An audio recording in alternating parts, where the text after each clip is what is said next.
Dear students, अपन ने क्रिस्टलीय ठोस और अक्रिस्टलीय ठोस के एग्जांपल देख लिए थे। यानी क्रिस्टलीय ठोस किसे कहते हैं और अक्रिस्टलीय ठोस किसे कहते हैं उसके डिफरेंस देख लिए थे अपन ने। अब जो ठोसों का वर्गीकरण किया गया है वो ठोस के अंदर जो अवयवी कण प्रेजेंट होंगे, अवयवी कण जैसे परमाणु या फिर कोई आयन या फिर कोई अणु, तो उनके बीच में बॉन्डिंग कैसी है, बंध का क्रम कौन सा है, अणु आपस में कौन से आकर्षण से जुड़े हुए हैं, उस आधार पर अपने क्या करेंगे, ठोसों के प्रकार देखेंगे। अपने को पता है ना कि कोई भी ठोस दो कारणों से ठोस अवस्था में रह सकता है। एक तो उनके अवयवी कणों के बीच में जो अंतराण्विक बंध है वो क्या हो, प्रबल हो यानी मैक्सिमम हो, जिसके कारण उनके बीच में जो डिस्टेंस है अणुओं के बीच में जो दूरी है वो क्या हो जाए, कम हो जाए। और दूसरा उनकी जो ऊष्मीय ऊर्जा है अणुओं की वो क्या हो, न्यूनतम हो, तभी वो किस अवस्था में रह सकता है, ठोस अवस्था में रह सकता है। तो यहाँ पर जो अंतराण्विक आकर्षण की बात करेंगे वही बंधों के आधार पर करेंगे अपने, यानी अणुओं के बीच में किस प्रकार का बंध बन रहा है या फिर परमाणुओं के बीच में किस प्रकार का बंध बन रहा है और वो परमाणु दूसरे परमाणु से किस प्रकार के आकर्षण से जुड़े हुए हैं। तो इस आधार पर अपने को पता है कि ठोस कितने टाइप से निकल कर आएंगे, 4 टाइप से निकल कर आएंगे। तो अपने एक एक करके पढ़ेंगे, चारों को डायरेक्ट नाम याद नहीं करेंगे। फर्स्ट अपने देखेंगे आणविक ठोस। फर्स्ट अपने देखेंगे आणविक ठोस। आणविक ठोस का मतलब कि अणु परमाणु या आयन के बीच में कौन सा आकर्षण बंध है। इस आधार पर भी आणविक ठोस को कितने भागों में पढ़ेंगे, अपने 4 भागों में पढ़ेंगे या फिर 3 भागों में पढ़ेंगे। 3 भागों में कैसे, तो एक तो अपने देखेंगे इसके अंदर ध्रुवीय अध्रुवीय, पहला अपने देखेंगे अध्रुवीय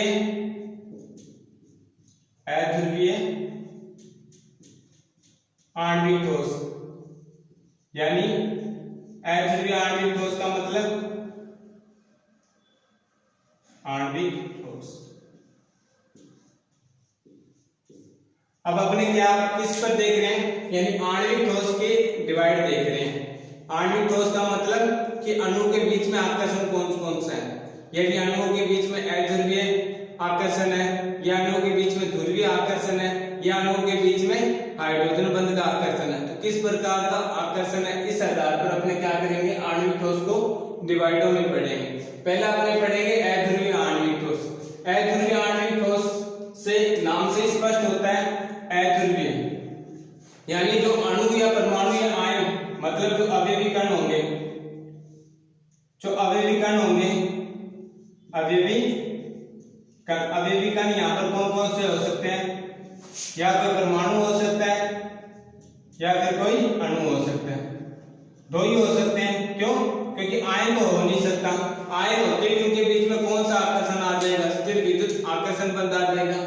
अब जो अध्रुवीय ठोस देख रहे हैं अपने, अध्रुवीय आणविक ठोस देख रहे हैं या फिर अध्रुवीय ठोस, दोनों में से कोई भी वर्ड लगा सकता है। अध्रुवीय ठोस के अंदर जो अवयवी कण होंगे कौन से, परमाणु या अणु, आपस में कौन से आकर्षण से जुड़े हुए मिलेंगे अपने को, अध्रुवीय सहसंयोजक बंध से जुड़े हुए मिलेंगे।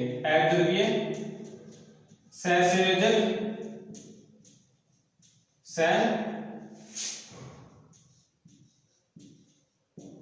बंध। यानी अगर कोई अणु है, मान लो कोई अवयवी कण अणु है, अणु का मान लो Cl2 है या फिर H2 है या फिर कोई F2 है, ये कोई अपना अवयवी अणु है। कोई ठोस है, ठोस के अंदर जो अवयवी अणु है वो कौन से, मान लो क्लोरीन है या हाइड्रोजन या क्लोरीन है। तो इनके अणु के बीच में जो आकर्षण है, मतलब ये जो परमाणु आपस में जुड़े हुए हैं, Cl या फिर H या फिर फ्लोरीन, इनके बीच में जो ये बॉन्डिंग है, ये बॉन्डिंग कौन सी है, अध्रुवीय सहसंयोजक बॉन्डिंग है, यानी अध्रुवीय आकर्षण बंध, अध्रुवीय सहसंयोजक आकर्षण बंध है, ये सहसंयोजक आकर्षण बंध।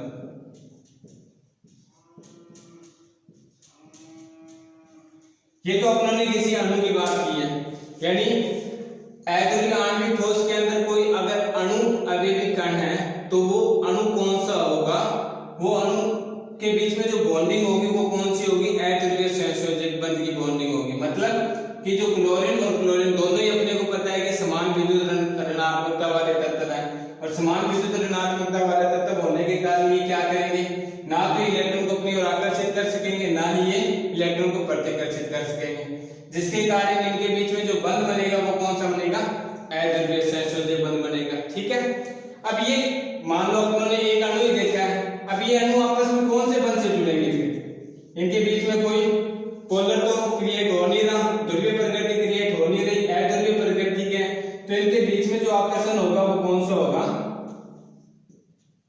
इनके बीच में जो आकर्षण होगा वो कौन सा होगा, दुर्बल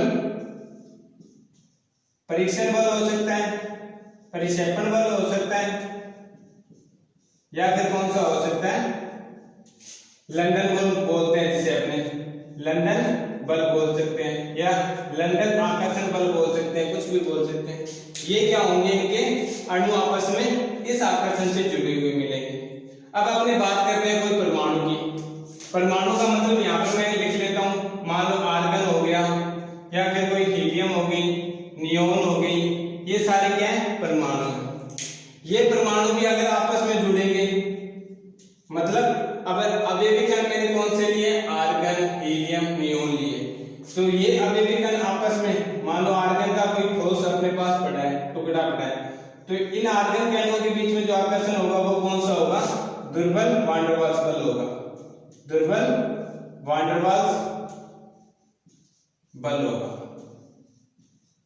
दुर्बल वान डेर वाल्स आकर्षण बल बोल सकते हो या डायरेक्ट बल बोल सकते हो, कुछ भी वर्ड लगा सकते हो, आकर्षण की तो अपनी बात ही करते हैं।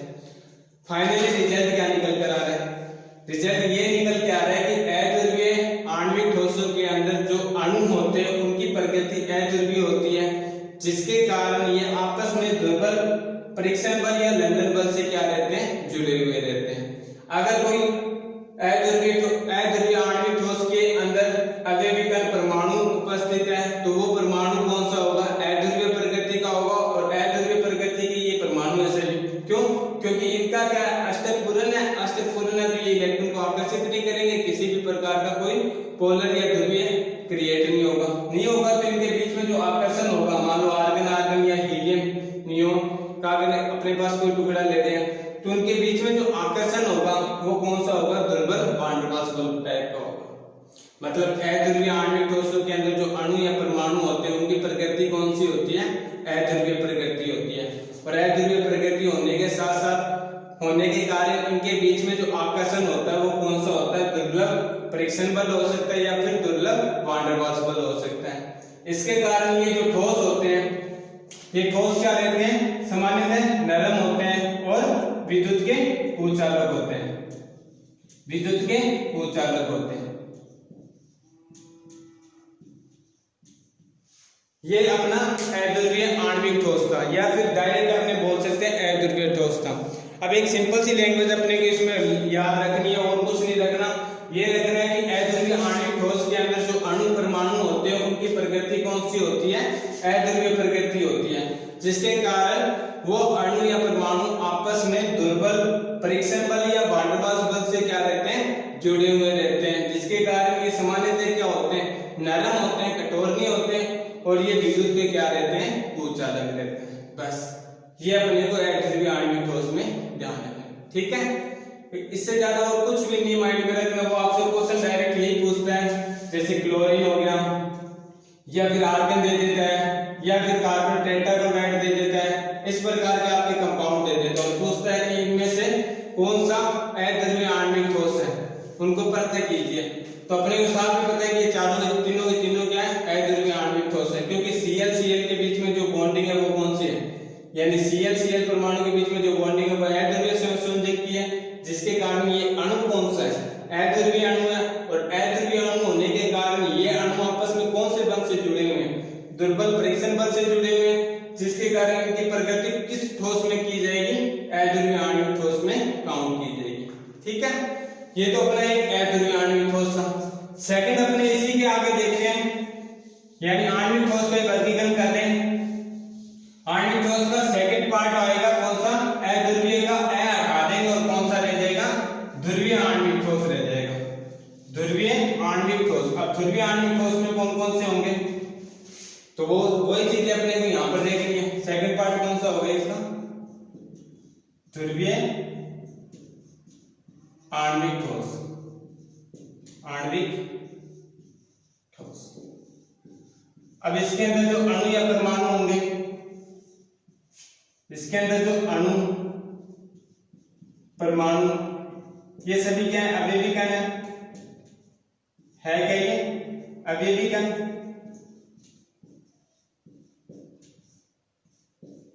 ये अणु या परमाणु किस प्रकृति के होंगे, इनके या अणु है या परमाणु के इनके बीच में जो बॉन्डिंग होगी वो कौन सी होगी, ध्रुवीय सहसंयोजक बंध होगा इनके बीच में, ध्रुवीय सहसंयोजक बंध होगा, सहसंयोजक बंध होगा, ध्रुवीय सहसंयोजक इनके बीच में क्या होगा, बंध होगा। अब कैसे देखते हैं, जैसे अपने फॉर एग्जांपल के तौर पर अपना सिंपल सा एग्जांपल ले लेते हैं HCl। ये कोई अणु ले लिया अपनों ने किसी ठोस का, मतलब हाइड्रोजन क्लोराइड के बहुत सारे मॉलिक्यूल से मिलाकर एक ठोस बनाया अपने, और हाइड्रोजन क्लोराइड का एक अणु ले लिया अपने। ये चेक करने के लिए कि इस ठोस के अंदर यानी जो हाइड्रोजन क्लोराइड, ब्रैकेट में आपको ऐसे लिख देगा S का मतलब सॉलिड हो जाएगा, सॉलिड का मीन ठोस होता है। अब इसके अंदर हाइड्रोजन क्लोराइड है, हाइड्रोजन और क्लोराइड में अपने चेक करेंगे कि क्लोरीन और हाइड्रोजन में किसकी ज्यादा इलेक्ट्रोनेगेटिविटी है, यानी विद्युत ऋणात्मकता। अपने को पता है क्लोरीन की ज्यादा है, तो ये बंध के इलेक्ट्रॉन को अपनी ओर आकर्षित करेगा, जिसके कारण इस पर चार्ज कौन सा आ जाएगा, नेगेटिव, इस पर चार्ज कौन सा आ जाएगा, पॉजिटिव। और ये बंध कौन सा हो जाएगा, अपने को पता है ये अणु कौन सा हो जाएगा, ध्रुवीय प्रकृति का अणु हो जाएगा। ध्रुवीय प्रकृति का अणु होने के कारण अपने कह सकते हैं कि इनके बीच में जो बॉन्डिंग है वो कौन सी होगी, ध्रुवीय सहसंयोजक बंध हो गया, ध्रुवीय सहसंयोजक बंध हो गया। सहसंयोजक का मीन है कि इन्होंने साझा किया है, सहसंयोजक का मीन होता है कि इन्होंने इलेक्ट्रॉनों का साझा किया है, और ध्रुवीय प्रकृति के होने के कारण इसे बंध को अपने क्या बोल देते हैं, ध्रुवीय सहसंयोजक बंध बोल देते हैं। अब इसी के पास कोई दूसरा मॉलिक्यूल खड़ा हुआ मिलेगा अपने पास, क्योंकि अपने को पता है ना ठोस के अंदर बहुत सारे मॉलिक्यूल्स होते हैं, तो ये सेम यहाँ पर प्रोसेस हो ही रहेगा। इनके बीच में जो आकर्षण होगा, अपने ने 11th क्लास में पढ़ा था, ये आकर्षण कौन सा होगा, द्विध्रुव, द्विध्रुव, द्विध्रुव आकर्षण, यानी डाइपोल डाइपोल आकर्षण होगा इनके बीच में। अब ये द्विध्रुव आकर्षण जो बंध होता है वो क्या होता है, अपने को पता है प्रबल होता है। किसकी तुलना से, जो वान डेर वाल्स बल होते हैं या लंदन बल होते हैं या फिर परिक्षेपण बल होते हैं, इनकी तुलना से ये बंध यानी ये जो आकर्षण होता है ये क्या होता है, प्रबल होता है। प्रबल होने के कारण अपने कह सकते हैं कि जो ध्रुवीय आणविक ठोस है इनका जो गलनांक अचनांक होता है वो आप कैसे अपेक्षाकृत क्या होता है, ज्यादा होता है। किससे, तो अध्रुवीय आणविक ठोस से ज्यादा होता है। किससे ज्यादा होता है, अध्रुवीय आणविक ठोस से। ध्रुवीय आणविक ठोस का जो गलनांक अचनांक है वो अपेक्षाकृत क्या होता है, ज्यादा होता है। ज्यादा क्या चीज होती है, गलनांक अचनांक, गलनांक और अचनांक।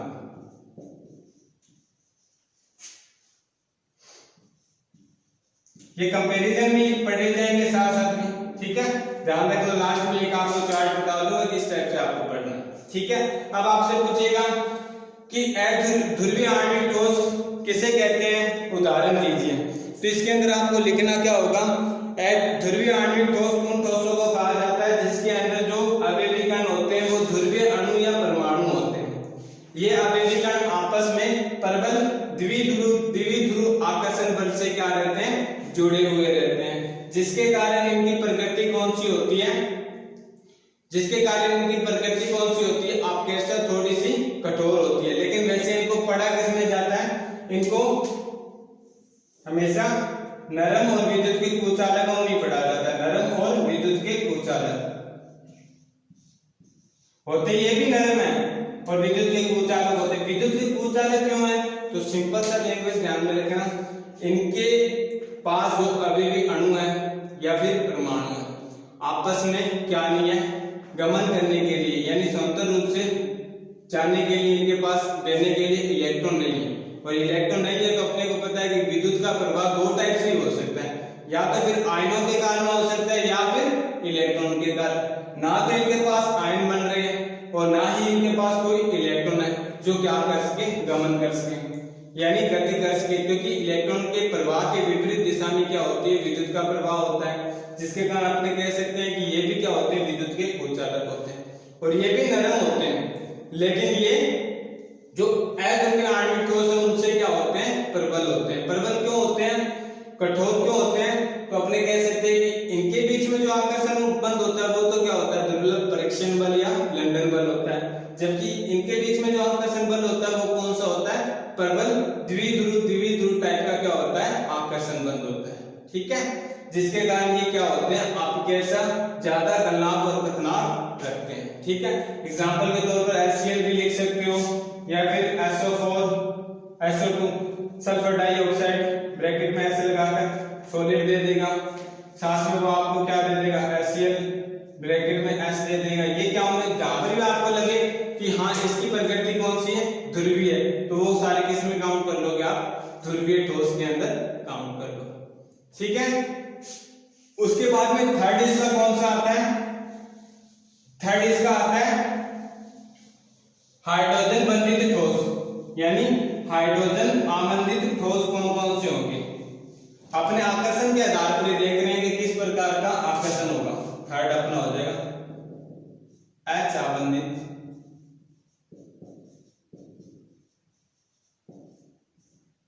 आणविक ठोस। अब इसमें तो सिंपल सा ही वो बताने की जरूरत नहीं है कि हाइड्रोजन आबंधित ठोस के अंदर ऐसे ठोस होते हैं जिसके अंदर उनके अवयवी कण होते हैं, उन अवयवी कण आपस में कौन से आकर्षण से बंधे हुए रहते हैं, तो प्रबल हाइड्रोजन बंध के आकर्षण से क्या रहते हैं, बंधे हुए रहते हैं। इसके अंदर आप क्या लैंग्वेज लिखोगे, अवयवी अणु या परमाणु, अवयवी अणु या परमाणु, डायरेक्ट अवयवी कण लिख दिया करो, ज्यादा इजी रहता है। अवयवी अणु या परमाणु आपस में कौन से, हाइड्रोजन बंध से जुड़े हुए मिलेंगे, हाइड्रोजन बंध से क्या मिलेंगे, अपने को जुड़े हुए मिलेंगे, जिसके कारण इनकी प्रकृति कौन सी हो जाएगी, हाइड्रोजन आबंधित ठोस हो जाएंगे, आणविक ठोस हो जाएंगे। जैसे फॉर एग्जांपल के तौर पर आपको वाटर दे दिया, ब्रैकेट में लिख दिया सॉलिड, सॉलिड का मतलब ये कौन सी अवस्था में है, बर्फ अवस्था में, यानी आइस के रूप में। अपने को पता है कि हाइड्रोजन ऑक्सीजन और हाइड्रोजन, फिर डैश डैश हाइड्रोजन ऑक्सीजन और हाइड्रोजन, फिर डैश डैश हाइड्रोजन ऑक्सीजन और हाइड्रोजन, इनके बीच में ये जो, यानी मान लीजिए किसका है, एक वाटर का मॉलिक्यूल्स है, ये दूसरा भी कौन सा है, वाटर का मॉलिक्यूल्स है, ये तीसरा भी कौन सा, वाटर का मॉलिक्यूल्स है, मतलब वाटर के ये क्या है, सभी अणु है, अणु है, और ये अणु आपस में कौन से बंध से जुड़े हुए हैं, तो आपने कह सकते हैं ये बंध, ये अणु आपस में हाइड्रोजन बंध से क्या हुए, जुड़े हुए हैं। इनकी प्रकृति कौन सी है, आणविक है, और ये बना क्या रहे हैं, एक ठोस का निर्माण कर रहे हैं, और ठोस का निर्माण कैसे कर रहे हैं, तो वाटर के मॉलिक्यूल्स आपस में हाइड्रोजन बंध से क्या आ रहे हैं, बहुत ज्यादा पास आ रहे हैं, और पास आकर कौन सी अवस्था में, बर्फ अवस्था में, और बर्फ कौन सी अवस्था है, ठोस अवस्था, उसमें क्या हो रहे हैं, कन्वर्ट हो रहे हैं। तो अपने कह सकते हैं कि जो वाटर होता है वो सॉलिड रूप में, यानी बर्फ के रूप में कौन से ठोस में काउंट किया जाता है, तो आणविक ठोस के हाइड्रोजन आबंधित आणविक ठोस में क्या किया जाता है, काउंट किया जाता है। उसी प्रकार से अमोनिया हो गया, ब्रैकेट में लिख देगा S, S का मतलब सॉलिड, तो अमोनिया भी अब अपने चेक करेंगे, अमोनिया भी आपस में कौन से आकर्षण से जुड़ा हुआ मिलेगा अपने को, हाइड्रोजन आकर्षण से, क्योंकि हाइड्रोजन आकर्षण यानी हाइड्रोजन बंध की अपने परिभाषा पढ़ी है कि जब हाइड्रोजन बंध दो प्रबल ऋण विद्युतीय परमाणुओं के बीच में, ऑक्सीजन और ऑक्सीजन प्रबल ऋण विद्युतीय परमाणु, और इनके बीच में हाइड्रोजन स्थित है, तो कौन सा आकर्षण होता है वो, यानी कौन सा बंध का निर्माण करता है, हाइड्रोजन बंध का निर्माण करता है। तो इसलिए तो मैंने यहाँ पर हाइड्रोजन बंध लगा दिया। यहाँ पर भी सेम हाइड्रोजन नाइट्रोजन और नाइट्रोजन के बीच में स्थित है, तो इसके बीच में जो आकर्षण बंध, जो बंध का निर्माण हुआ है वो कौन सा है, हाइड्रोजन बंध।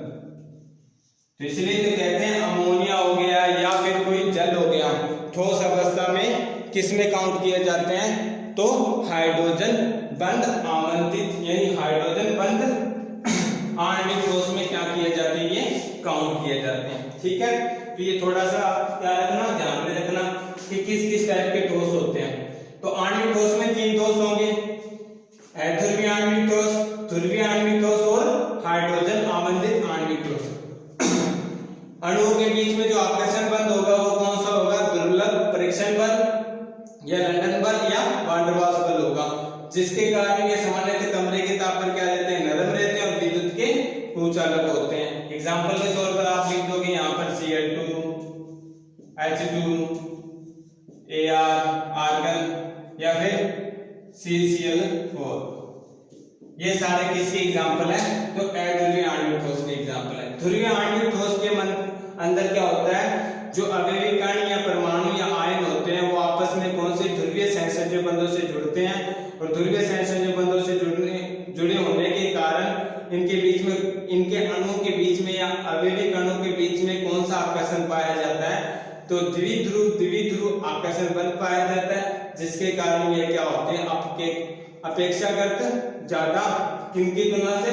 अध्रुवीय ठोसों की तुलना से ज्यादा गलनांक गलनांक रखते हैं। इनके एग्जांपल पूछे तो आप एग्जांपल के तौर पर HCl, SO2 और CH3 ये सारे लिख सकते हो। ब्रैकेट में सॉलिड लिख लेना, ठीक है ना। हाइड्रोजन आवंटित ठोसों में क्या होता है? हाइड्रोजन आवंटित ठोसों के अंदर जो अवयवी कण होते हैं, अवयवी कण में कौन से आएंगे? अणु आएंगे, तो वो आपस में कौन से बंध द्वारा? हाइड्रोजन बंध द्वारा जुड़े हुए रहते हैं। एग्जाम्पल के तौर पर इनके एग्जाम्पल लिख दोगे, जैसे इसके एग्जाम्पल के तौर पर क्या लिखोगे आप? वाटर, ब्रैकेट में सॉलिड लिख देना, अमोनिया सॉलिड, फिर HF, ये भी क्या लिख सकते हो आप? सॉलिड। ये सारे किसमें काउंट किए जाएंगे? तो हाइड्रोजन बंध आवंटित आणविक ठोसों में क्या किए जाएंगे? ये काउंट किए जाएंगे, ठीक है। तो ये आणविक ठोस का, आणविक ठोस के अपनों ने कितने देखे हैं? 3 प्रकार देखे हैं। उसके बाद में सेकंड आता है आयनिक ठोस। फर्स्ट अपनों ने आणविक ठोस देख लिया, सेकंड अपना टॉपिक आता है आयनिक ठोस। आयनिक ठोस में क्या होगा? तो नाम से स्पष्ट है कि आयनिक ठोस के अंदर जो अवयवी कण होंगे वो कौन से होंगे? धनायन और ऋणायन होंगे। सेकंड कौन सा आता है अपना इसके अंदर? सेकंड पार्ट आयनिक ठोस।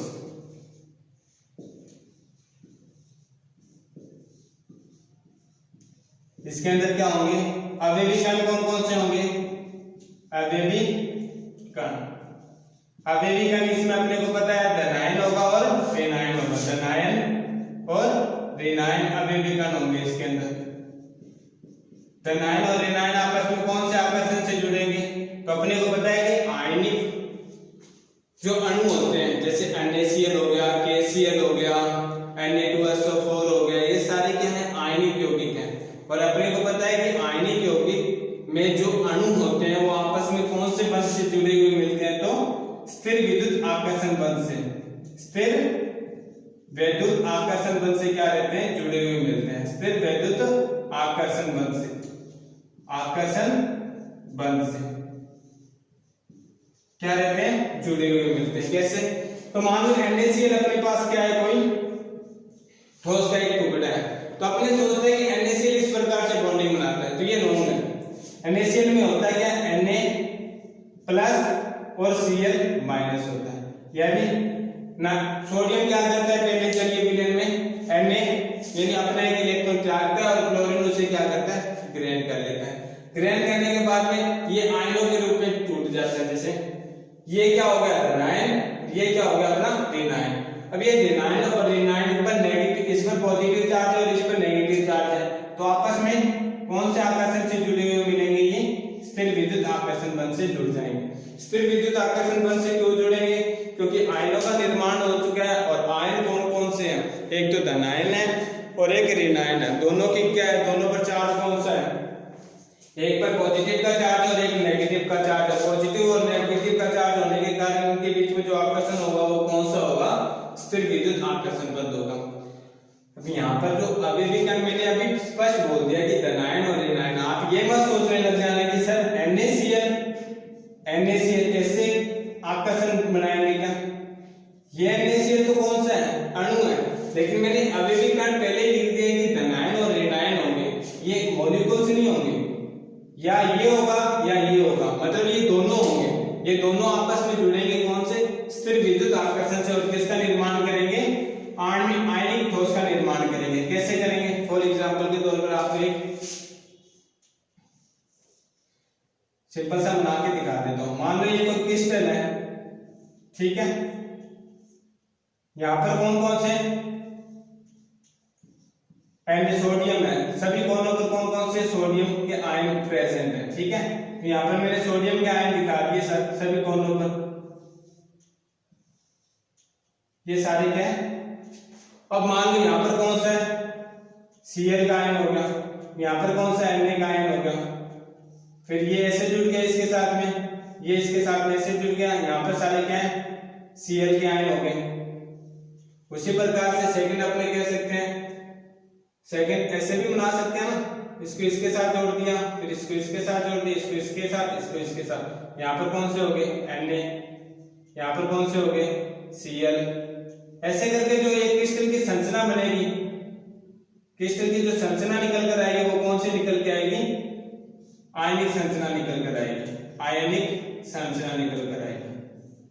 कोई अपना ने क्रिस्टल बनाया, उसके कोनों पर अपनों ने सभी तरफ क्या लिख दिया, सोडियम के आयन लिख दिए और बीच में अपने Cl के आयन लिख दिए। मतलब इनके बीच में जो आकर्षण है वो कौन सा है, स्थिर विद्युत आकर्षण है। इनके बीच में स्थिर विद्युत आकर्षण है, यहाँ पर Cl हो जाएगा, सॉरी यहाँ पर Na हो जाएगा, इधर अपने क्या कर देंगे एक और बना देंगे, यहाँ पर क्या हो जाएगा Cl, यहाँ NaCl, इनके बीच में भी स्थिर विद्युत आकर्षण, स्थिर विद्युत आकर्षण। इस प्रकार से ये क्या रहेंगे, जुड़े हुए मिलेंगे, ठीक है। तो ये सिंपल से आपको बताया, बनाने की जरूरत नहीं है, ठीक है। तो इनके बीच में जो आकर्षण होगा वो कौन सा होगा, स्थिर विद्युत आकर्षण होगा। और स्थिर विद्युत आकर्षण होने के कारण अपने कह सकते हैं कि इनकी जो प्रकृति होगी वो कौन सी होगी, ये प्रबल, कठोर और भंगुर प्रकृति की होंगी, प्रबल, कठोर और भंगुर प्रकृति की होंगी, भंगुर प्रकृति। अब ये इनकी प्रकृति क्या होगी, आकर्षण कौन सा है, प्रबल स्थिर विद्युत आकर्षण है, जिसके कारण प्रबल स्थिर विद्युत आकर्षण है तो इन्हें तोड़ने के लिए या गलित अवस्था में लाने के लिए ज्यादा गलनांक देना पड़ेगा। और ज्यादा गलनांक देंगे तो इनकी प्रकृति कौन सी निकल कर आएगी, प्रबल कठोर निकल कर आएगी।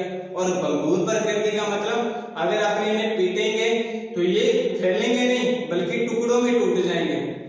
जैसे कोई पत्थर को अपने तोड़ते हैं, नमक का एक बड़ा होता है ना सल्फेट, जिसे क्या बोलते हैं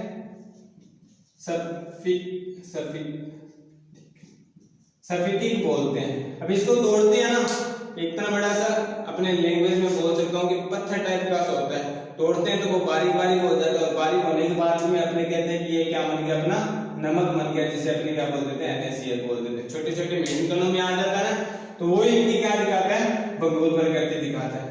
अब ये प्रबल, कठोर और भंगुर प्रकृति के, तो इसका मतलब इनके गलनांक क्या होंगे, उच्च गलनांक होंगे, उच्च गलनांक कथनांक होंगे। अब ये उच्च गलनांक कथनांक आणविक ठोस अपनों ने पढ़े हैं ना, ध्रुवीय, ध्रुवीय और हाइड्रोजन बंधित, इन सभी से सबसे ज्यादा गलनांक कथनांक किसका होता है, इसका ही होता है उच्च। आपको चार ऑप्शन दे दे ऐसे बोलते हैं, लेकिन इनमें में से किसका गलनांक कथनांक सबसे ज्यादा होगा, एक ध्रुवीय लिख दें, एक अध्रुवीय लिख दें, एक हाइड्रोजन बंधित ठोस लिख दें और एक आयनिक ठोस लिख दें। तो आयनिक ठोस का गलनांक कथनांक क्या होता है, ज्यादा होता है, क्योंकि उन तीनों की प्रकृति सामान्यतः क्या रहती है, नरम ही रहती है। थोड़ी यानी टेम्परेचर कम करते हैं जब जाके वो ठोस अवस्था में कन्वर्ट होते हैं। अणुओं को अपने क्या करना होता है, ज्यादा पास लाना होता है, क्योंकि उनके बीच में प्रबल आकर्षण नहीं होता। ये जो स्थिर विद्युत आकर्षण बल बंद होता है, ये सबसे ज्यादा प्रबल होता है, ठीक है। अब इनका उच्च गलनांक कथनांक है, तो मतलब ये क्या होते हैं, आयनिक ठोस अवस्था में विद्युत के कुचालक होते हैं। ठोस अवस्था में ये क्या होते हैं, विद्युत के कुचालक होते हैं। ठोस अवस्था में ये क्या होते हैं, विद्युत के कुचालक होते हैं। अब ठोस अवस्था में विद्युत के कुचालक का मतलब कि ठोस अवस्था में ये किसी भी प्रकार के इलेक्ट्रिसिटी का यानी विद्युत का प्रवाह नहीं करेंगे। क्यों नहीं करेंगे, क्योंकि इनके जो आयन है, धन आयन और ऋण आयन, ये आपस में जुड़े हुए हैं। कौन सी अवस्था में, कौन से आकर्षण से, तो स्थिर विद्युत प्रबल आकर्षण बल से जुड़े हुए हैं। अब ये गमन करने के लिए क्या नहीं है, स्वतंत्र नहीं है, मतलब स्वतंत्र रूप से ये क्या नहीं कर सकते, कहीं आ जा नहीं सकते, जिसके कारण ये ठोस अवस्था में क्या रहते हैं, विद्युत के कुचालक रहते हैं। लेकिन जब ये इनकी बात की जाती है गलित अवस्था में, गलित अवस्था में ये क्या होते हैं, विद्युत के सुचालक होते हैं। गलित अवस्था में ये क्या होते हैं, विद्युत के सुचालक होते हैं। क्यों होते हैं, तो अपने को पता है कि जो चालकता होती है वो या तो आयनों के गमन से या फिर इलेक्ट्रॉनों के गमन से ही क्या होती है, प्रदर्शित होती है। ठोस अवस्था में इसके आयन समांतर नहीं थे आने जाने के लिए, मतलब इलेक्ट्रिसिटी को लेके जाने के लिए। लेकिन जैसे ही अपनों ने क्या किया, इन्हें गलाया, गलित अवस्था में लेकर आए, तो जैसे ही गलित अवस्था में लेकर आए, इनके आयनों के बीच में जो आकर्षण था, कौन सा, स्थिर विद्युत आकर्षण बंधन, ये टूट गया। टूटने के बाद में धनायन और ऋणायन बने। अब ये गलित अवस्था में धनायन और ऋणायन आपस में क्या कर सकते हैं, विद्युत का प्रवाह कर सकते हैं। मतलब धनायन के एनोड की ओर और ऋणायन कैथोड की ओर क्या करेगा, गमन करेगा, और जिसके कारण किसका प्रवाह हो जाएगा, विद्युत का प्रवाह हो जाएगा। आपसे पूछा भी जाता है कि आयनिक ठोस, आयनिक यौगिक ठोस अवस्था में विद्युत के कुचालक होते हैं, जबकि गलित अवस्था में विद्युत के सुचालक होते हैं। तो कारण देखिए, तो ठोस अवस्था में धनायन और ऋणायन समांतर नहीं होते, जिसके कारण ये विद्युत की चालकता प्रदर्शित नहीं करते, जबकि गलित अवस्था में धनायन और ऋणायन आपस में स्थिर विद्युत आकर्षण बंध को तोड़कर समांतर अवस्था में आ जाते हैं, जिसके कारण ये विद्युत की सुचालकता प्रदर्शित करते हैं। एग्जाम्पल के तौर पर आप लिख दोगे NaCl हो गया, KCl हो गया, या फिर Na2CO3 हो गया, या K2SO4 हो गया, या फिर Na2SO4 हो गया, या फिर कॉपर सल्फेट हो गया, या फिर जिंक सल्फेट हो गया। ये सारे क्या है, आयनिक ठोसों के एग्जाम्पल है। जितने भी आपको आयनिक यौगिक पता है उनके आप क्या लिख देना, सूत्र लिख देना, वो सभी क्या होंगे, आयनिक ठोस होंगे। ठीक है, ये चीजें ध्यान रखनी है। आयनिक ठोस के अंदर अवयवी कण धनायन ऋणायन होंगे, आपस में स्थिर विद्युत आकर्षण बल से जुड़े हुए मिलेंगे, जिसके कारण इनके गलनांक तनाव उच्च होते हैं। गलनांक तनाव उच्च होने के कारण इनकी प्रकृति प्रबल, कठोर और भंगुर होती है। ये सामान्यतः क्या रहते हैं, ठोस अवस्था में विद्युत की कुचालकता प्रदर्शित करते हैं, मतलब विद्युत की चालकता नहीं दर्शाते। नहीं दर्शाने का कारण धनायन और ऋणायन क्या नहीं रहते, समांतर नहीं रहते, जबकि गलित अवस्था में धनायन और ऋणायन समांतर अवस्था में आ जाते हैं और विद्युत की सुचालकता प्रदर्शित करते हैं। इसलिए ये क्या करते हैं, गलित अवस्था में विद्युत की चालकता दर्शाते हैं। अभी तो आप क्या कर रहे हो, कंपटीशन के एग्जाम दोगे, जब पूछेंगे कि धनायन और ऋणायन यानी करें मतलब आयनिक ठोस विद्युत की सुचालकता प्रदर्शित करते हैं ठोस अवस्था में, गलित अवस्था में, तो वहां पर आंसर होता है गलित अवस्था में। ठीक है, थैंक यू। और कल देखेंगे अपने दो जो ठोस के प्रकार रहेंगे। आज के लिए इतने, थैंक यू।